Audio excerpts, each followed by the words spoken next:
Estamos en sanidad del Espíritu, estamos viendo cuál es la misión de Jesús, por qué tuvo que venir Jesús a rescatarnos, cuál fue la razón por la cual nosotros fuimos expulsados del paraíso.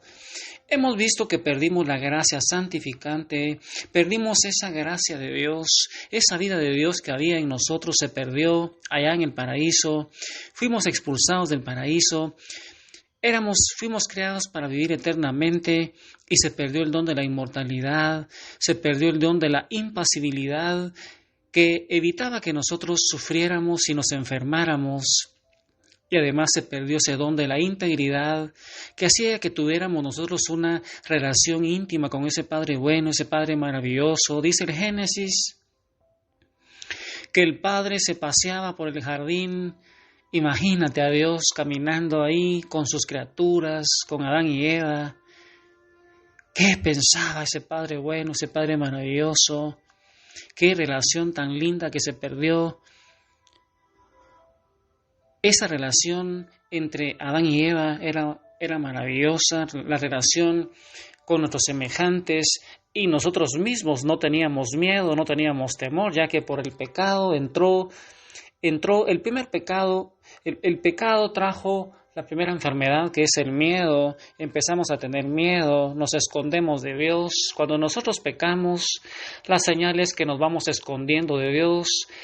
El Padre, en lugar de dejarnos abandonados por haber desobedecido, por haber hecho ya no la voluntad de Dios, por haber comido de ese árbol de la ciencia del bien y el mal, recuérdate, hermano, que el árbol de la ciencia del bien y el mal no es otra cosa más que nosotros teníamos que obedecer ese mandamiento, el no buscar conocimiento por otro lado, ya que por la libertad que tenemos nosotros podemos escuchar la voz de Dios y la voz del enemigo, pero el Padre nos decía a nosotros en un texto que vimos de Éxodo, donde Él nos ponía a escoger entre el bien y el mal, pero nos decía que escogiéramos el bien, y es que Él pone los mandamientos para que nosotros no nos perdamos. Él quiere que lo amemos, pero libremente, que lo amemos, que lo busquemos a Él por amor, que le obedezcamos por amor. Él no quiere siervos, Él quiere hijos que lo amen. Y tuvo que venir Jesús entonces, Dios se tuvo que hacer hombre en la persona de Jesús para cumplir aquella profecía de Génesis 3:15, en donde de la simiente de la mujer iba a venir aquel que le aplastaría la cabeza a la serpiente, y muchos profetas fueron dando profecías mesiánicas diciendo que iba a venir un libertador, y ese pueblo judío fue creciendo, fue desarrollándose, los profetas le fueron anunciando todo ese plan de salvación, y San Mateo nos está diciendo que en Jesús se cumple, llegada a la plenitud de los tiempos, nos va a decir San Pablo, se cumple todas esas profecías mesiánicas. Jesús es entonces, hermano, el Yahvé salva, el Yahvé libera. Aquella profecía de Génesis 3:15, todas las profecías de Isaías se cumplen en Jesús, nos está diciendo el Evangelio. Y hermano, la voluntad de Dios es que todos nos salvemos y alcancemos el conocimiento de la verdad. La voluntad de Dios es que reconozcamos a Jesús como nuestro Señor, como nuestro Salvador, como el único camino, la verdad y la vida.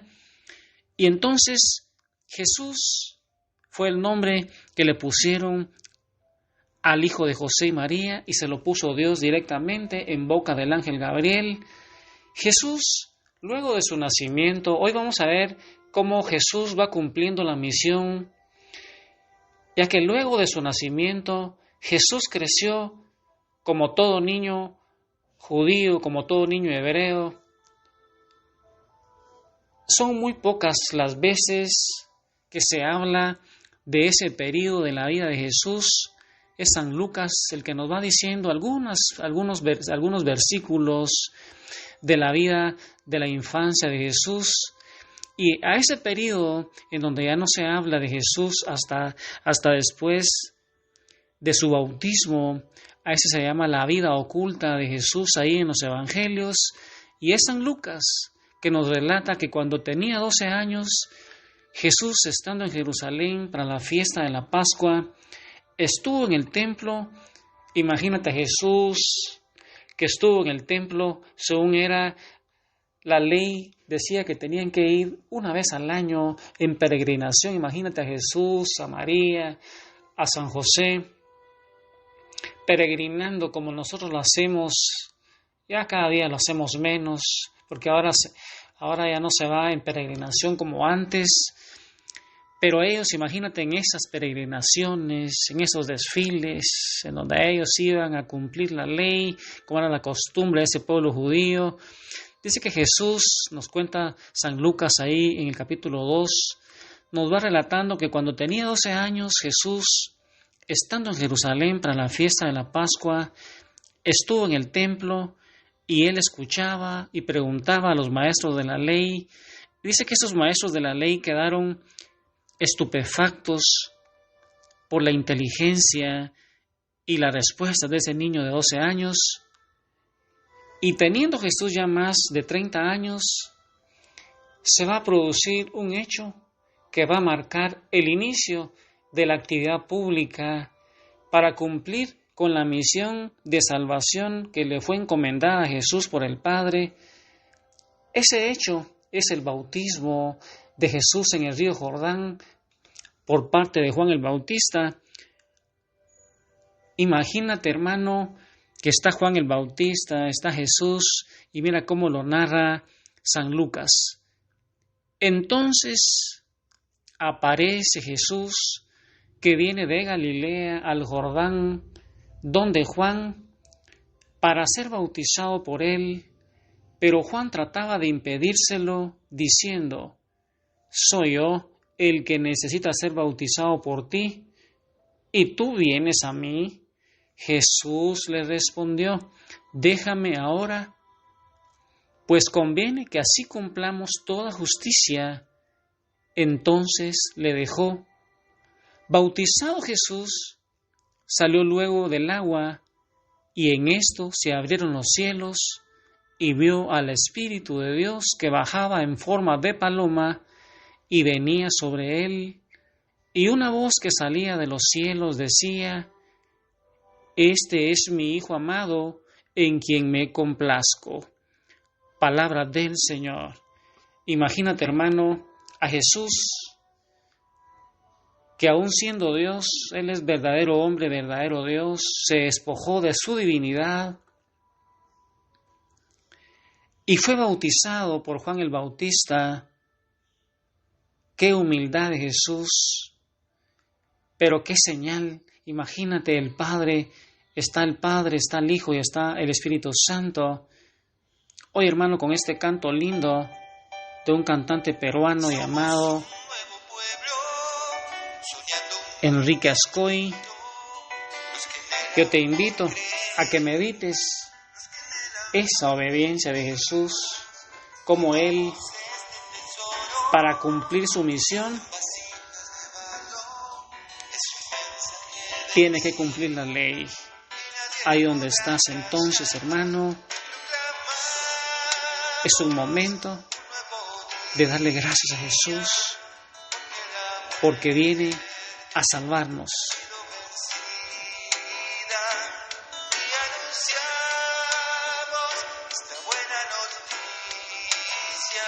Hemos sido salvados por el Dios de la vida. En el medio de la noche encendemos una luz en el nombre de Jesús. En el medio de la noche encendemos una luz en el nombre de Jesús.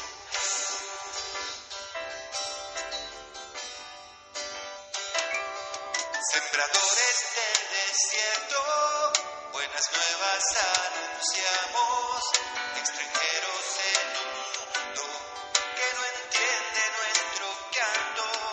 Y aunque a veces nos cansamos, nunca nos desalentamos, porque somos peregrinos, es el amor nuestro camino, y renunciamos a la mentira, vamos trabajando por la justicia,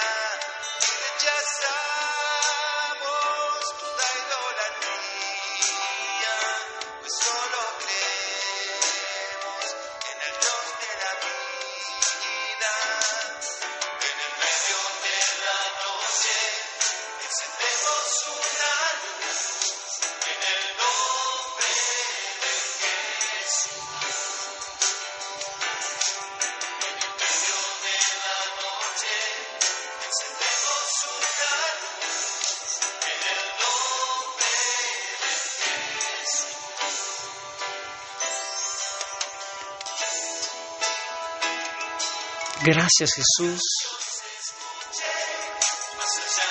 por despojarte de tu divinidad y por venir a salvarme. Yo te bendigo, te alabo, te glorifico y desde el corazón de María Santísima anhelo un día estar en tu presencia para darte las gracias más directamente. Te bendigo, Jesús, y te doy gracias por todas esas humillaciones. La humillación más grande tuya fue hacerte uno como nosotros, menos en el pecado. Fuiste burlado, golpeado, rechazado y aún lo sigues siendo. Y tu amor hacia mí, hacia nosotros, hacia ese mundo que cada día se separa más de ti, no se extingue. Por eso nosotros proclamamos de que tú eres el Mesías, el Hijo de Dios vivo, y encendemos una luz con este canto maravilloso.